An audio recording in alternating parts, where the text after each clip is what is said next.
Hello, and thanks for watching today's video. We're here on location in Plymouth.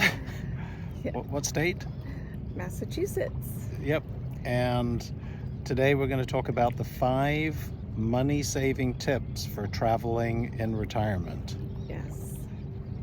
Yep. Stay tuned and find out what those are, even though there's probably many, many more that we could add. But these are some of the 5 that we use regularly.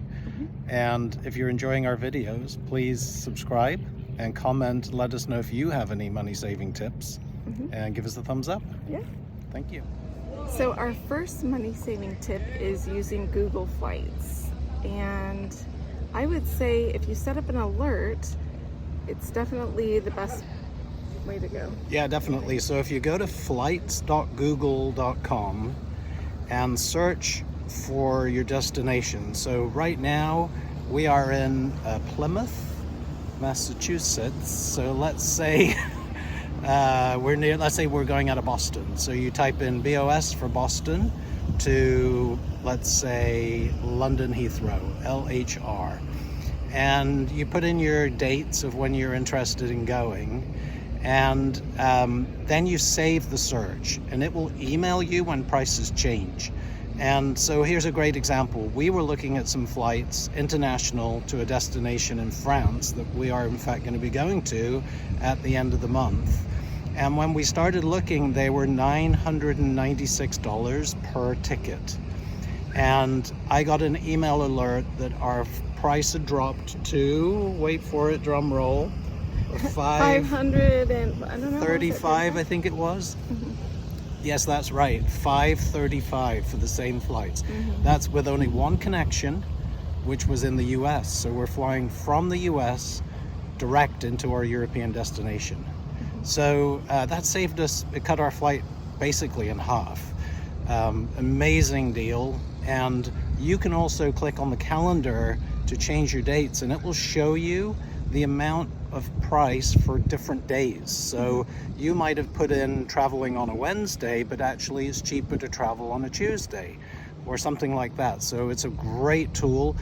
And we've played around with all of the other tools. You know, there's a lot of different price tracking tools, but we end up coming back to the Google one. It seems to be the most accurate, and it's very easy to use. Yeah. Yep, saved us a lot of money. A lot of money. And, you know, in retirement, we're trying to save money. We wouldn't have gone on the trip at the $900 tickets, but we're willing to go at the $500 tickets. So, so that's tip number 1. Okay, so the second money-saving tip is renting a VRBO versus a hotel. Yeah, definitely.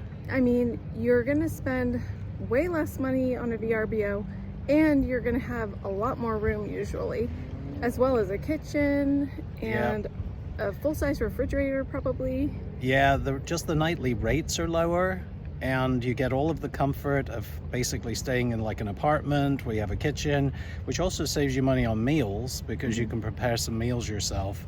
So we always search VRBOs, and that's the main one we go to. They work internationally, so they pull from other databases. We really like it. So I would definitely say VRBO versus hotel is a good money-saving tip. Yes. All right, so the next, as this number 3 now, the next money-saving tip that we have for traveling in retirement is to eat your main meal when?